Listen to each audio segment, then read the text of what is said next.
বাংলা গল্প পাঠের চ্যানেল কথা কাহিনীতে সবাইকে স্বাগত জানাই। এই চ্যানেলে বিভিন্ন সাহিত্যিকের লেখা গল্প ধারাবাহিকভাবে আপলোড করা হচ্ছে। অনুরোধ করব সবাই চ্যানেলটি অবশ্যই সাবস্ক্রাইব করবেন। বাংলা সাহিত্যের জগতে একজন কথা সাহিত্যিক হিসাবে তারাশঙ্কর বন্দ্যোপাধ্যায় একটি অত্যন্ত গুরুত্বপূর্ণ নাম। তিনি উপন্যাস বা ছোট গল্প সব ক্ষেত্রেই এক উজ্জ্বল প্রতিভার পরিচয় রেখে গেছেন। এই চ্যানেলে ইতিমধ্যে তার লেখা বড় উপন্যাস আগুন এবং নাগিনী কন্যার কাহিনী পাঠ করা হয়েছে। ছোট গল্প মাটি পাঠ করা হয়েছে। ডেসক্রিপশনে লিংক দেওয়া থাকছে, আপনারা শুনতে পারেন। এই অডিওতে শ্রী তারাশঙ্কর বন্দ্যোপাধ্যায়ের লেখা ছোট গল্প তমসা পাঠ করে শোনাবো। ভালো লাগলে অবশ্যই লাইক করবেন এবং আপনার পরিচিতদের মধ্যে শেয়ার করার অনুরোধ থাকলো। শুরু করছি শ্রী তারাশঙ্কর বন্দ্যোপাধ্যায়ের লেখা তমসা ছোট গল্পটির পাঠ। ব্রাঞ্চ লাইনের ছোট একটি স্টেশন। লাল কাঁকড় বিছানো মাটির সঙ্গে সমতল প্ল্যাটফর্ম, তাও একটা প্ল্যাটফর্মের কোলে পয়েন্টিং করা ছোট একখানা ঘরে স্টেশন রুম। বাকিটা একটা টিনের শেড। সেই শেডের মধ্যেই ইট দিয়ে ঘেরা একখানা পার্সেল রুম। তার পাশে এক টুকরো ঘরের দরজার মাথায় লেখা জিনানা। স্টেশনের পিছন দিকে চা ও খাবারের স্টল, রেলের লাইসেন্স প্রাপ্ত ভেন্ডারের স্টল। স্টেশনের দেওয়ালের গায়ে টিনের চালা নামানো হয়েছে। তারপরে গুডস শেডের সাইডিং লাইন। ওখান থেকেই চলে গিয়েছে সোজা উত্তরমুখে লাল মাটির গ্রাম্য রাস্তা। ইউনিয়ন বোর্ডের কল্যাণে দুপাশে নালা কাটা হয়েছে। দড়ি ধরে বেশ সোজা লাইনে নয়, সাপের দাগের মতো আঁকা বাঁকা করেই কাটা। তবু তাতেই খানিকটা সম্ভ্রান্ত চেহারা হয়েছে গ্রাম্যবাবুর মতো। গ্রামের লোকে বলে স্টেশন রোড, ইউনিয়ন বোর্ডের খাতাতেও তাই লেখা আছে। স্টেশন সীমানা বা এরিয়া সামান্য। বুকিং অফিস, রেলওয়ে লাইসেন্স প্রাপ্ত ভেন্ডারের চায়ের স্টল, মালগুদাম, দুটো মাত্র শান্টিং লাইন। ব্যাস, স্টেশন এরিয়া শেষ। স্টেশন সীমানার পরে রাস্তার দুপাশে খান কয়েক ঘর। একখানায় পান বিড়ি সিগারেট আর চা খাবারের দোকান, দুখানায় কয়লার ডিপোর গদি, একখানায় স্টেশন ভেন্ডারের বাসা। এদের পাশে এক বর্ধিষ্ণু ভদ্রলোকের পাকা বাড়ি। বাকিটা ফাঁকা। বড় বড় বটগাছের ছায়া ঢাকা তকতকে জায়গা। এইখানে গ্রামান্তরের গাড়ি এসে আড্ডা নেয়। এখান থেকে খানিকটা গিয়ে গ্রামের বসতি। সকালে আপ ডাউন দুটো ট্রেন, এখানেই ক্রসিং হয়। লোকে বলে মিট হয়। ট্রেন দুটো চলে গিয়েছে। স্টেশনের শেডের মধ্যে স্বল্প কয়েকটি লোক, অধিকাংশই স্থানীয়। যাত্রীর মধ্যে একটা খ্যামটা নাচের দল, দুটি তরুণী, একটি বুড়ি ঝি, পুরুষ তিনজনের একজন হারমোনিয়াম বাজিয়ে, একজন বেহালাদার, একজন বাজায় ডুগি তবলা। তাদের ট্রেন বেলা দুটোই। মেয়ে দুটির একটি কালো দীর্ঘাঙ্গী, সে সেইখানে বসেই চুল বাঁধছে। অপরটি দেখতে সুন্দরী, সে একখানা বেঞ্চে ঘুমুচ্ছে। হারমোনিয়াম বাজিয়েটি বেশ ফ্যাশন দুরস্ত ছোকরা। সিগারেট মুখে সে প্ল্যাটফর্মের এধার থেকে ওধার পায়চারি করে ফিরছে। একটা অন্ধ ছেলে বসে আপন মনেই ঢুলছিল। কুৎসিত চেহারা, চোখ দুটো সাদা, সামনের মাড়িটা অসম্ভব রকমের উঁচু, চারটে দাঁত বেরিয়ে আছে, হাত পাগুলো অপুষ্ট অশক্ত। পরনে একখানা মোটা সুতোর খাটো ময়লা কাপড়। মাথার চুলের পিছন দিকটা অত্যন্ত বিশ্রীভাবে ছোট করে কাটা। একটা ডুবকি হাতে নিয়ে আপন মনেই সে দুলছে। মধ্যে মধ্যে হাসছে, মধ্যে মধ্যে ঠোঁট নাড়ছে। আপন মনেই কথা বলছে বোঝা যায়। মধ্যে মধ্যে চঞ্চল হয়ে উঠছে, কিছু শোনবার চেষ্টা করছে। কখনো জোরে নিঃশ্বাস নিয়ে কিছু শুঁকতে চাচ্ছে। জন কয়েক কুলি স্টেশনের স্টলের কাছে বসে আছে, গল্পগুজব করছে। মধ্যে মধ্যে স্টলের উনুন থেকে কাঠি জ্বালিয়ে বিড়ি ধরাচ্ছে, নিভে যাচ্ছে, আবার ধরাচ্ছে। প্ল্যাটফর্মের প্রান্তে দাঁড়িয়ে হারমোনিয়াম বাজিয়ে ছোকরা সিস দিচ্ছিল। এখনো ঘন্টা পাঁচেক এখানে কাটাতে হবে। নিতান্ত বৈচিত্র্যহীন স্থান। দেখবার কিছু নাই। এমনকি তার সঙ্গে তরুণী দুটিকে দেখে ঈর্ষান্বিত হবার মতো তরুণ ভদ্রঘনের পর্যন্ত অভাব এখানে। চৈত্রের শেষ।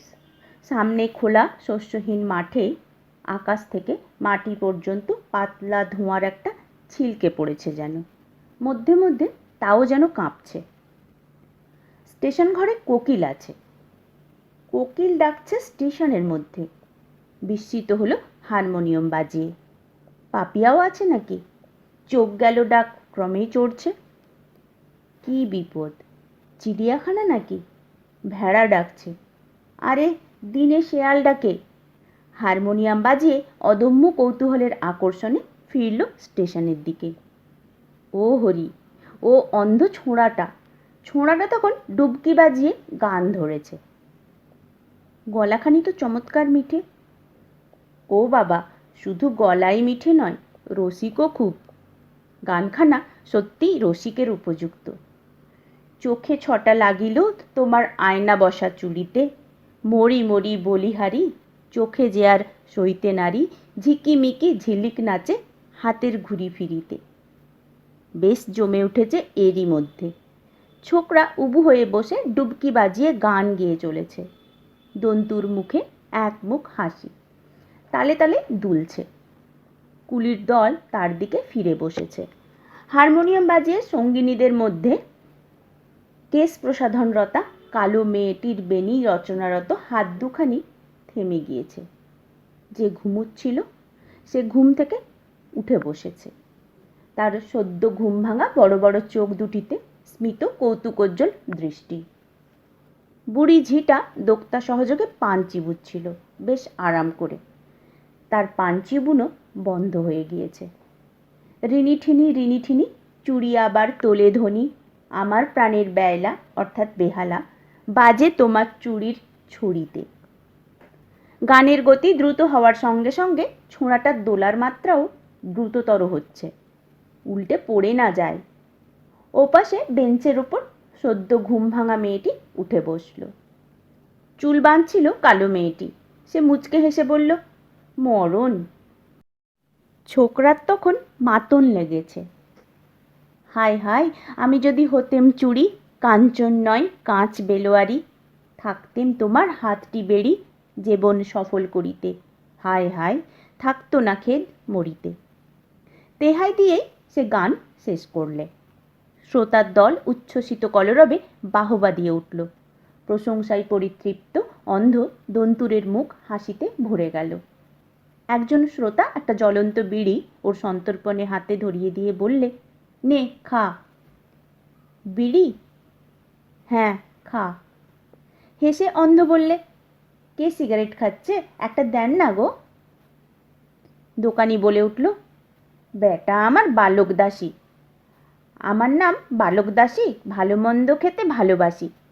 সিগারেট খাবে? একটা সিগারেটের দাম কত জানিস? আমার গানের বুঝি দাম নাই? নে নে খা, এই নে। এবার হারমোনিয়াম বাজিয়ে একটা সিগারেট বার করে দিলে তাকে। সিগারেটটি নিয়ে সে সবিনয়ে বললে, পেনাম বাবু মশাই।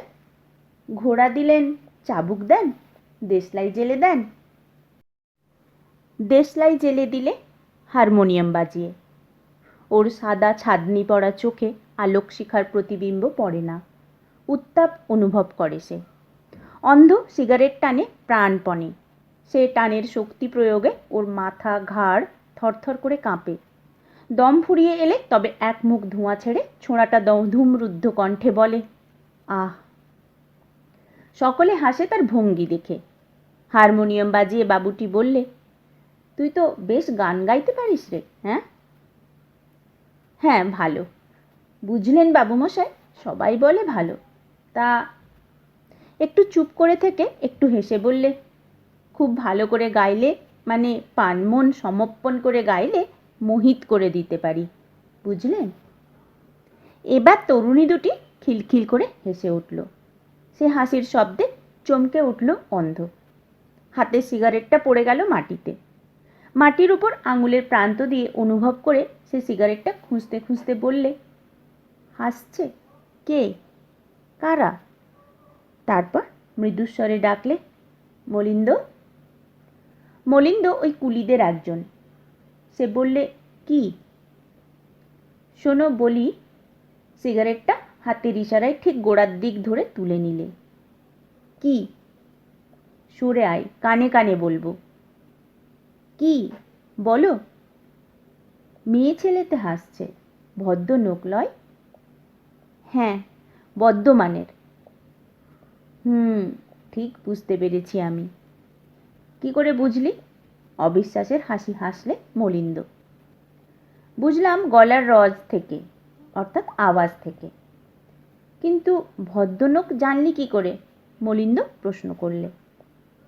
হেসে বললে অন্ধ, চুড়ির শব্দতে আর মিষ্টি সুবাস থেকে। অনেকক্ষণ থেকেই ও দুটো পাচ্ছিলাম। মনে মনে ছন্দ লাগছিল। ছোট নোক হলে গায়ে ঘাম গন্ধ ওঠে, কাঁচের চুড়িতে এমন মিঠে শব্দ ওঠে না। সোনার চুড়ি আছে হাতে, লয়? হ্যাঁ। নীরবে সিগারেট টানতে টানতে অন্ধ বারবার জোরে নিঃশ্বাস টানে ওই মিষ্ট গন্ধ নেবার জন্য। হঠাৎ সে বললে, তা ঠাকুরুনরা হাসছেন? আপনাদিকে বলছি। কালো মেয়েটি মুখরা চপলা, খোঁপায় কাঁটা আঁটছিল সে। ঘাড়টি ঈষৎ ফিরিয়ে অন্ধের দিকে চেয়ে বললে, আমাদের বলছো? হ্যাঁ, আপনারা হাসলেন কেন? কালো মেয়েটি এবার মুখ টিপে হেসে বললে, সে আমরা নই, অন্য লোকে। অন্য লোকে?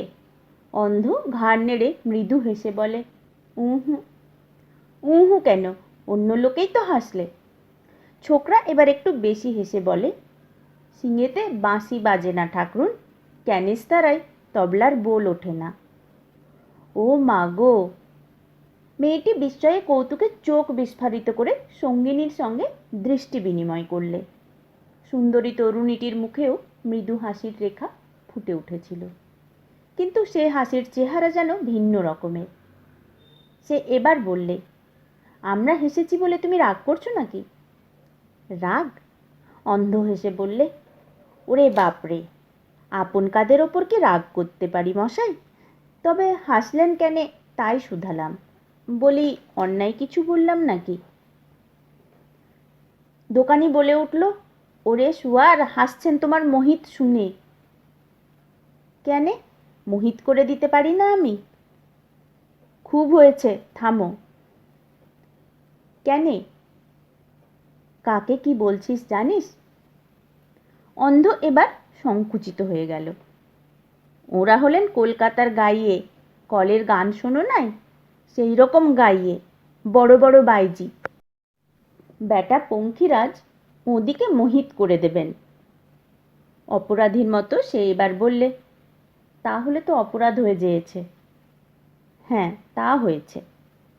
কালো মেয়েটি চুল বাঁধা শেষ করে গামছা কাঁধে ফেলে সুটকেস খুলে সাবান বার করে নিয়ে বললে, কাছেই পুকুরঘাট, নিয়ে আসি আমি। অন্ধ হাতে সিগারেটটা ফেলে দিলে ছুঁড়ে।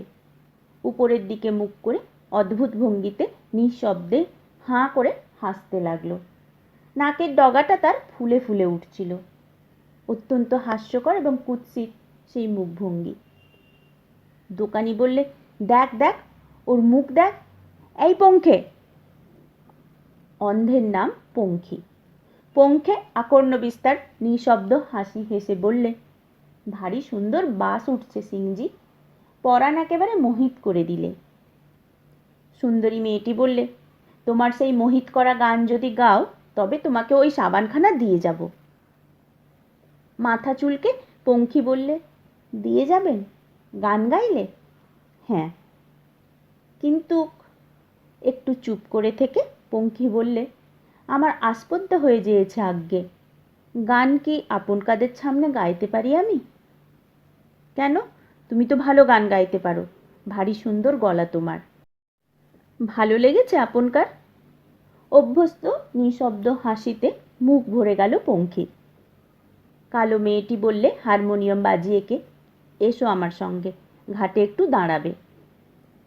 পঙ্খী বললে, একটা কথা বলবো ঠাকুরুন? স্নিগ্ধ হাসি হেসে সুন্দরী মেয়েটি বললে, বলো। রাগ করবেন না তো? না না, বলো। পঙ্খী কিন্তু চুপ করে রইল। তারপর হঠাৎ বললে, নিতাই, মলিন্দ, চলে গেলি নাকি? নিতাই? কেনে? নিতাইকে কেনে? দোকানের দরজা বন্ধ করতে করতে দোকানি বললে, জল খাবে না সব, বাড়ি যাবে না? হেসে পঙ্খী বললে, আপনিও দোকানে তালা দিচ্ছেন লাগছে। দিলাম। জল খাবি তো আয়, আমি যাচ্ছি বাড়ি। খিদে নেই আজ। 10:30 পার হয়ে গিয়েছে। চৈত্র মাসে এবার এরই মধ্যে চারিদিক ধূলি ধূসর এবং উত্তপ্ত হয়ে উঠেছে। স্টেশনে টিনের উত্তাপের প্রাখর্যে মধ্যে মধ্যে কটাং কটাং শব্দ উঠছে। লাইনের জোরের মুখেও শব্দ উঠছে। সুন্দরী তরুণীটি এক দৃষ্টিতে অন্ধ পঙ্খীর দিকে চেয়ে রয়েছে। পঙ্খী স্তব্ধ হয়ে বসে আছে, কখনো কখনো মুখ তুলছে, কিন্তু পর মুহূর্তে ঘাড় নামাচ্ছে। মেয়েটি বললে, কই, বললে না তো? আজ্ঞে? কি বলবে বলছিলে? বলছিলাম। পঙ্খী লজ্জিত অপরাধীর মতো হেসে ঘাড় নামালে। বলো। বলে মেয়েটি প্রতীক্ষা করে থাকে। প্রতীক্ষার মধ্যে সে অন্যমনস্ক হয়ে ধূলিধূসর দিগন্তের দিকে চেয়ে থাকে এক দৃষ্টিতে। পঙ্খী ঘাড় তোলে মধ্যে মধ্যে, আবার ঘাড় নামায় এই অবসরের মধ্যে। হঠাৎ সে বলে ফেললে, বলছিলাম কি। ঠিক এই সময়েই মাথার উপর টিনের শেডের উপর শব্দ উঠল অত্যন্ত জোরে। মেয়েটি চমকে উঠল। কি রে বাবা? আজ্ঞে, বিজ্ঞের মতো হেসে পঙ্খী বললে, রোদের তাতে টিনে শব্দ উঠছে। তাই নাকি? রোদের তাপে টিনে শব্দ ওঠে? হ্যাঁ, এখন সেই সন্ধেবেলা পর্যন্ত উঠবে। এই দেখুন, এ শব্দ তাতের নয়, কাক বসলো চালে। মেয়েটি বেরিয়ে গিয়ে দাঁড়ালো প্ল্যাটফর্মের উপর। কৌতূহল হলো তার। সত্যিই কাক বসেছে। সে বিস্মিত হয়ে ফিরে এসে দাঁড়ালো পঙ্খীর কাছে। পঙ্খী চঞ্চল হয়ে উঠল, কয়েকবার স্ফীত হয়ে উঠল নাসারন্ধ্র। মৃদুস্বরে সবিনয়ে বললে, বলছিলাম কি আজ্ঞে। মেয়েটি দুটি আঙুল ওর চোখের সামনে নাড়ছিল। পঙ্খী বললে, বলবো মশাই নির্ভয়ে। মেয়েটি আঙুল সরিয়ে নিলে পঙ্খীর নিষ্পলক চোখের সামনে থেকে। বলবে? বলো, বারবারই তো বলতে বলছি। আপনি একটি গান যদি গাইতেন। কথা অর্ধ সমাপ্ত রেখে নিঃশব্দ হাসিতে বিস্ফারিত মুখে সে মাথা চুলকাতে লাগলো। মেয়েটি হাসলে। গান শুনবে? মাটিতে হাত বুলিয়ে অনুভব করে পঙ্খী মেয়েটির পায়ের আঙুলের প্রান্ত স্পর্শ করে বললে, আপনাদের চরণ কোথা পাবো বলেন? গানই বা শুনবো কি করে? তবে একটু নীরব থেকে উপরের দিকে দৃষ্টিহীন মুখ তুলে বললে, সাধ তো হয়, মনীষী তো বটে, আর গান শুনতে ভালোবাসি আমি। কি মনে হলো মেয়েটির? করুণা হয়তো, হয়তো খেয়াল। বললে, আচ্ছা। বলেই আবার চিন্তিত মুখে বললে, হারমোনিয়ামটা যে দেখি অনেক জিনিস চাপা পড়েছে। হারমোনি? হ্যাঁ, হারমোনি থাক, আপনি এমনি গান, আস্তে আস্তে গান। রোদ বেজায় চড়েছে, শুধু গলায় আস্তে আস্তে গান ভারী ভালো লাগবে। কল্পনাটি বড় ভালো লাগলো মেয়েটির। ঠিক বলেছে অন্ধ। সে গান ধরল মৃদুস্বরে। কালা তোর তরে কদম তলায় চেয়ে থাকি, কভু পথের পরে কভু নদীর পাড়ে চেয়ে চেয়ে ক্ষয়ে গেল আমার কাজল পরা জোড়া আঁখি। পঙ্খীর সর্বাঙ্গ যেন অসাড় হয়ে গিয়েছে। মস্তিষ্কের মধ্যে শিরায় উপশিরায় ওই গানের ধ্বনি ঝঙ্কার, বীণের বহুতন্ত্রী ঝঙ্কারের মতো ধ্বনি তুলে সমস্ত চেতনাকে আচ্ছন্ন করে দিয়েছে তার। গান শেষ হয়ে গেল। অন্ধকে গান শুনিয়ে মেয়েটির ভারী তৃপ্তি হলো। ঈষৎ হেসে সে প্রশ্ন করলে, কেমন, ভালো লাগলো? আজ্ঞে। চকিত হয়ে উঠল পঙ্খী। তার অসাড় নিস্পন্দ শরীরে মুহূর্তে চেতনার প্রবাহ বয়ে গেল। ভালো লাগলো? পঙ্খী বললে, জীবন ধন্য হলো আমার ঠাকরুন। মেয়েটি এবার হেসে ফেললে। হাসছেন তা একটু চুপ করে থেকে পঙ্খী বললে, তা এমন গান যে বনে কোথা শুনতাম বলেন? পঙ্খীর কথাগুলির মধ্যে একটি বেদনার সুর ছিল। তার স্পর্শে মেয়েটি আর হাসতে পারলে না, চুপ করে গেল, কোনো কথাও খুঁজে পেলে না। পঙ্খী বললে, একটি প্রণাম করব আপন কাকে? প্রণাম? কেন? ভারী স্বাদ হচ্ছে। লোভ হলো মেয়েটির। মুগ্ধ দৃষ্টি, অজস্র প্রশংসা, প্রেম গুঞ্জন অনেক পেয়েছে সে এবং পায়, কিন্তু প্রণাম মনে পড়ল না তার। নিজেদের সমাজে ছোটরা অবশ্য প্রণাম করে, কিন্তু এ প্রণামের দাম অনেক বেশি বলে মনে হলো তার। সে প্রতিবাদ করলে না, নীরবে দাঁড়িয়ে রইল। পঙ্খী হাত বুলালো তার পায়ের উপর, তারপর মেয়েটির দুখানি পায়ের উপর নিজের মুখখানি রাখলে। মেয়েটির ভারী ভালো লাগলো। মেয়েটি পায়ে উষ্ণ নিঃশ্বাস অনুভব করলে। পঙ্খীর বিকৃত চোখ থেকে জল ঝরে তার পায়ে লাগছে, তবু সে পা সরিয়ে নিলে না। ধূলি ধূসর দিগন্তের দিকে অর্থহীন স্থির দৃষ্টিতে চেয়ে সে চুপ করেই দাঁড়িয়েছিল। হঠাৎ প্রশ্ন করলে, তোমার কে কে আছে বাড়িতে? মা? মা আছে? বাপ আছে? শুনছো? ওঠো ওঠো, অনেক প্রণাম করা হয়েছে, ওঠো ওঠো। আরে এই বেটা, এই ও হচ্ছে কি? এই! হারমোনিয়াম বাজিয়ে এবং সেই কালো মেয়েটি স্নান সেরে ফিরে এসেছে। হারমোনিয়াম বাজিয়ে ধমক দিল পঙ্খীকে। কালো মেয়েটি বললে, মরণ। সুন্দরী তরুণীটি মৃদুস্বরে আবার বললে, ওঠো ওঠো। এবার পঙ্খী উঠল। তার দিকে চেয়ে কালো মেয়েটি এবং হারমোনিয়াম বাজিয়ে একসঙ্গে হেসে উঠল। পঙ্খীর চোখের জলে ভিজে মেয়েটির পায়ের আলতা অন্ধের মুখময় লেগেছে। গালে, নাকে, কপালে, ঠোঁটে মুখময় লাল রং। মেয়েটি বললে, মুখটা মোছো, গোটা মুখে তোমার লাল রং লেগেছে। লাল রং? হ্যাঁ, আলতা লেগেছে। আলতা? হ্যাঁ, ঠোঁটে, মুখে, গালে, নাকে। মুছে ফেলো। থাকুক আজ্ঞে। কালো মেয়েটি বললে সঙ্গিনীকে, নে নে, ওর সঙ্গে আর ন্যাকামি করতে হবে না। ওদিকে দেখে এলাম ভাত হয়েছে, নিয়ে নিবি তো নিয়ে আয়। সুন্দর জল পুকুরের। কত দূর? পঙ্খী উঠে দাঁড়ালো। এই কাছেই আজ্ঞে, কাছেই। চলেন, আমি নিয়ে যাচ্ছি, আসুন। তুমি? হ্যাঁ হ্যাঁ, কানাদের পথঘাট মুখস্থ, ঠিক নিয়ে যাবে, জানা। কালো মেয়েটি একটু হেসে বললে, নিশ্চিন্তেই চান করবি, ও বসে থাকবে ঘাটে। সত্য কথা, দিব্য পথে পথে চলে পঙ্খী, মধ্যে মধ্যে পা বুলিয়ে অনুভব করে নেয়। স্টেশন রাস্তার ধারে প্রথম বটগাছটার তলায় ছায়ায় এসে বলে, এই বটতলায় এসেছে, আসেন এই বাঁ ধারে।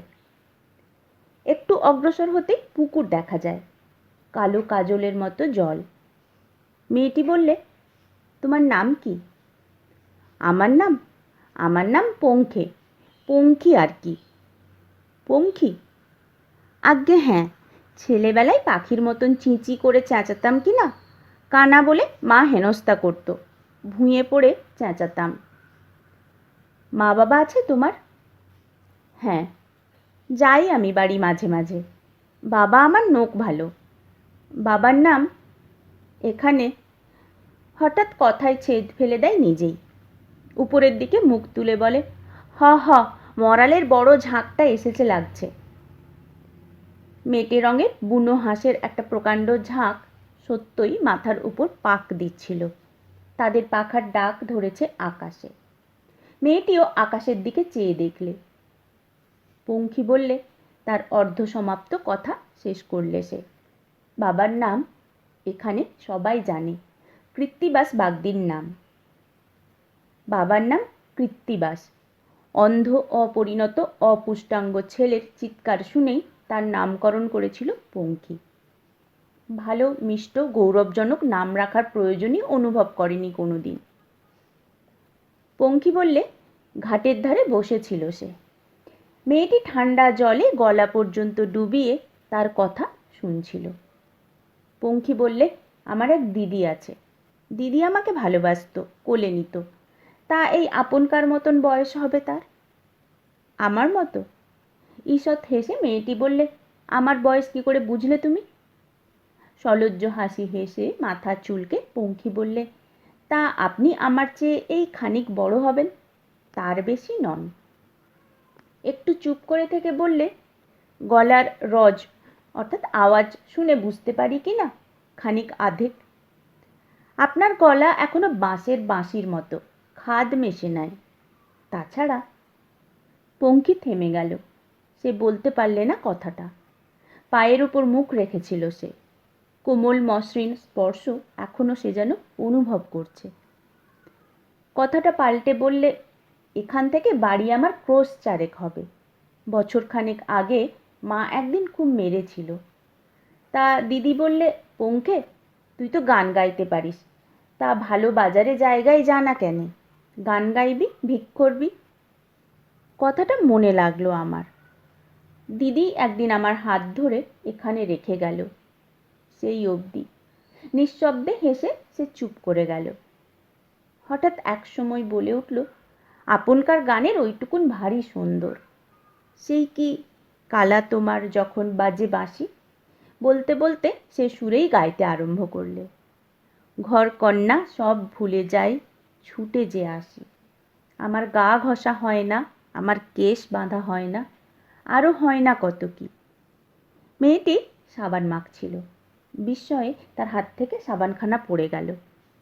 অবিকল সুরে নির্ভুল গানখানি গাইছে পঙ্খী। আহ, নাইতে আর লাগে কতক্ষণ, ওদিকে যে ট্রেনের সময় হয়ে এলো। হারমোনিয়াম বাজিয়ে ডাকলে ঠিক এই সময়ে। ঘাট থেকে তাকে দেখা যাচ্ছে, ব্যস্ত হয়ে ডাকতে এসেছে। সত্যই স্টেশনে টিকিটের ঘণ্টা বেজে উঠল। ট্রেন চলে গেল। খ্যামটার দলটিও চলে গেল। দোকানি সিং ট্রেনের প্যাসেঞ্জারদের চা, শরবত, জলখাবার বিক্রি শেষ করে ডাকলে, পঙ্খে, পঙ্খে। পঙ্খের সাড়া পাওয়া গেল না। গেল কোথায়? দোকানি ওকে সত্যই ভালোবাসে, দোকানের স্ত্রীও ভালোবাসে। যেদিন পঙ্খীর কোথাও অন্ন না জোটে সেদিন দোকানি ডেকে খেতে দেয়। দুটো ট্রেন গেলেই দোকানি একবার পঙ্খীর খোঁজ করে। পঙ্খীর সাড়া পাওয়া গেল না। বোধহয় গ্রামের মধ্যে গোবিন্দ বাড়িতে গিয়েছে প্রসাদের জন্য, কিংবা গিয়েছে চণ্ডীতলায়। চণ্ডীতলায় পঞ্চপর্বে বলি হয়। পঙ্খে হিসাব রাখে, কবে অমাবস্যা, কবে চতুর্দশী, কবে অষ্টমী, কবে সংক্রান্তি। সেদিন সে চণ্ডীতলায় যাবেই।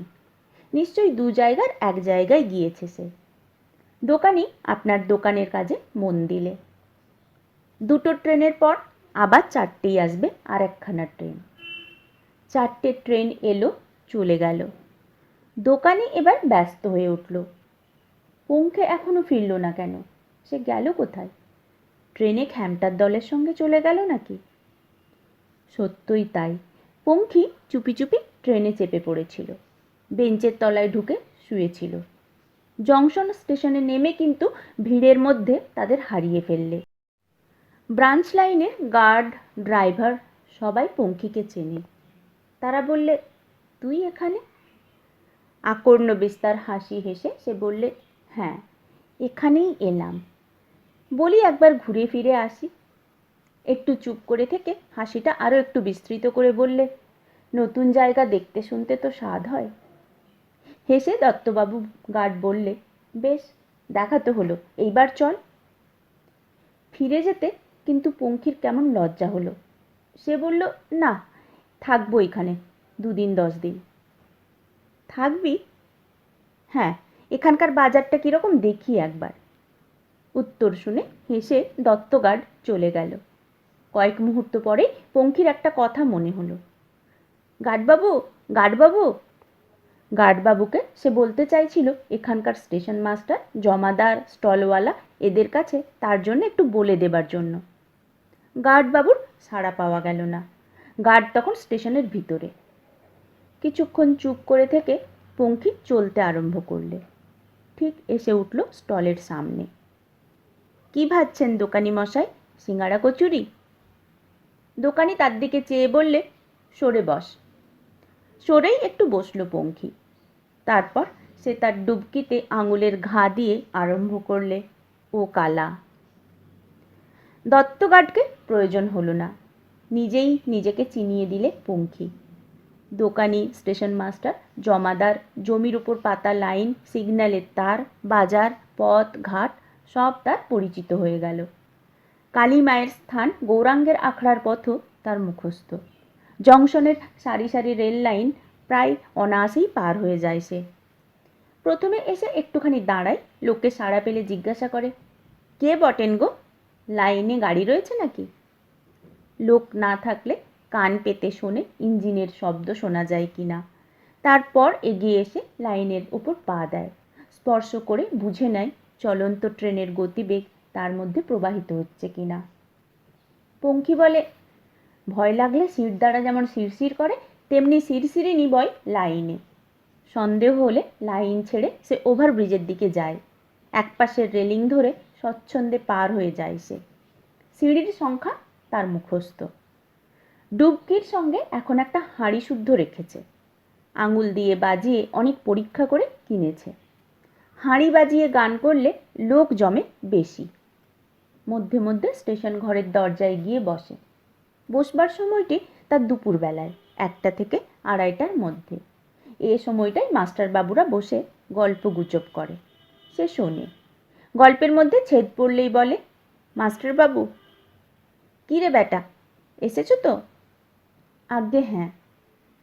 তা কি বলছো? আজ্ঞে, মাথা চুলকায় পঙ্খী। কি জিজ্ঞাস্য? বর্ধমান কত দূর, কত ভাড়া? আজ্ঞে না, বলছিলাম বলি। হাসির ভঙ্গিতে দন্তুর পঙ্খী আরও একটু দন্ত বিস্তার করে বাবুদের কাছ থেকে উৎসাহ বাক্য প্রত্যাশা করে। পায়ও সে উৎসাহ বাক্য। কি বলছিলে? বর্ধমান শহরটা কেমন, কত বড়? হ্যাঁ, আরও একটু বেশি দন্ত বিস্তার করে সবিনয়ে। বর্ধমান যাবি? দেবো একদিন চড়িয়ে গাড়িতে। পঙ্খী চুপ করে থাকে। সম্মতি জানাতে শঙ্কিত হয়। গাড়ি ঘোড়া, লোকজন, গলি ঘুঁজি, প্রকাণ্ড বড় শহর। তার মধ্যে কোথায়? টেলিগ্রাফের যন্ত্রটা শব্দ করে ওঠে। ওদিকে টেলিগ্রাফের ঘণ্টা বাজে ঠিন ঠিন। বাবুরা ব্যস্ত হয়ে ওঠে। পঙ্খী উঠে আসে।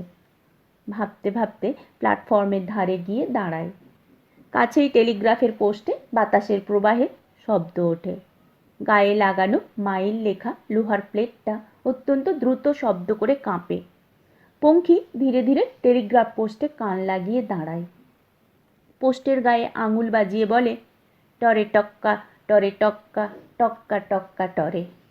তারপর বলে, হ্যালো, হ্যালো ঠাকুরুন, বর্ধমানের ঠাকুরুন, আমি পঙ্খী, গান গাইছি আমি।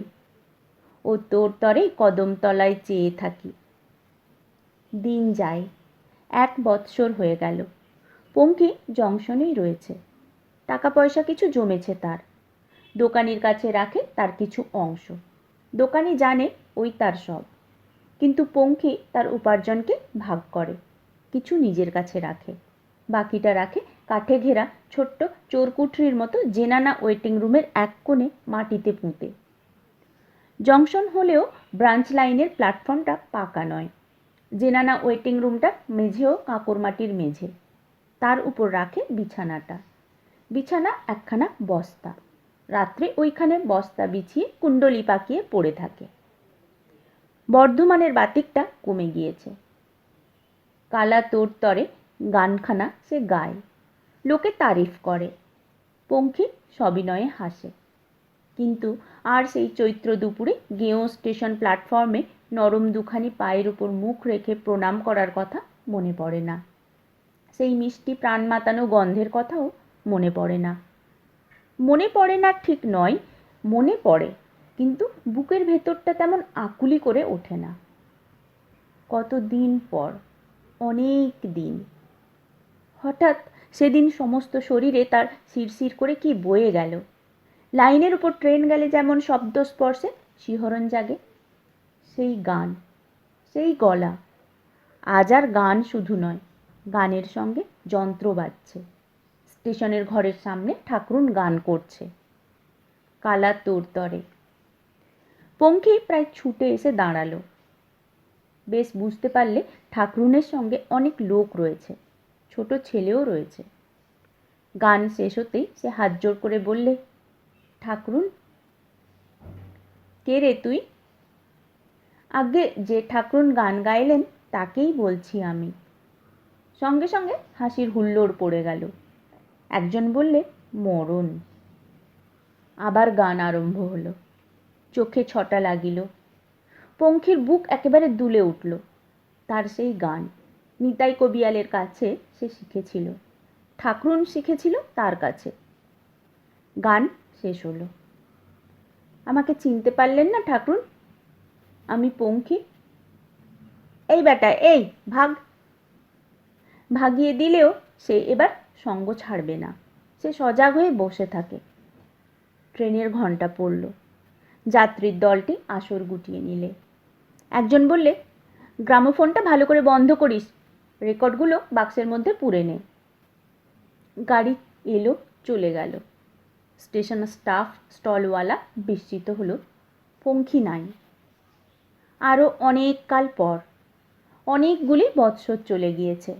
পঙ্খির চুলে সাদা ছোপ পড়েছে, দন্তুর মুখে দাঁত পড়েছে কয়েকটা, কানে শোনার শক্তি কমে এসেছে। লাইনে পা দিয়ে দূরে ট্রেন আসছে কিনা আর ধরতে পারে না। পঙ্খী এক তীর্থক্ষেত্রে পথের ধারে বসে ভিক্ষা করে। গানও আর তেমন গায় না। বলে, অন্ধজনে দয়া করো বাবা, অন্ধকে একটি পয়সা দাও মা, মা লক্ষ্মী জননী। মা জননীরা যখন যায় তখন পঙ্খী বেশি আকুলতা প্রকাশ করে। জুতোর শব্দ থাকে না, অথচ খসখস শব্দ ওঠে গরদের কাপড়ের, পূজার ফুলের গন্ধ ওঠে। পঙ্খী বুঝতে পারে মা লক্ষ্মীরা আসছেন। যেদিন ভিক্ষে কম হয় সেদিন গান করে। সেদিন সে গান গাইছিল। চোখে ছটা লাগিল। গাইতে আজকাল ভালো লাগে না। ভক্তিরসের গানই বেশি গায়। কালা তোরতরে গানখানা মাঝে মাঝে গায়। সেদিন গাইছিল সে ওই গানখানায়। গান শেষ হতেই একজন হেসে বললে, খুব গেয়েছিলে গানখানা রেকর্ডে। ঘাটে মাঠে হাটে ছড়িয়ে গেল। নারী কণ্ঠের অতি মৃদু হাসির শব্দ শুনতে পেলে পঙ্খী। মেয়েটি বললে, গাইলাম, কিন্তু কালা শুনলে কই? ওই তোমার এক ঢং, আর তীর্থে কাজ নেই, চলো ফিরে চলো। না, বয়স অনেক হলো, অন্ধকার হয়ে আসছে দুনিয়া। আর অসহিষ্ণু পঙ্খী বলে উঠল, কিছু দয়া হবে মা? অন্ধ। তার হাতে এসে পড়ল কি একটা। পুরুষটি বললে, আধুলি, পয়সা নয় রে বেটা। আধুলি? হ্যাঁ, আধুলি, মেকি নয় তো? হাত বুলিয়ে মাটিতে ফেলে শব্দ পরক করে নিলে পঙ্খী। তারপর পরম কৃতজ্ঞতা ভরে হাত বাড়িয়ে মেয়েটির পায়ে হাত বুলিয়ে প্রণাম করলে। তারা চলে গেল। পায়ের শব্দ উঠল। পাখিরা ডাকছে। দিন বোধহয় শেষ হলো। পঙ্খীও উঠল। শ্রী তারাশঙ্কর বন্দ্যোপাধ্যায়ের লেখা ছোট গল্প তমসার পাঠ এখানেই শেষ হলো। পরের অডিওতে নতুন গল্প নিয়ে ফিরে আসব। সঙ্গে থাকুন। ধন্যবাদ।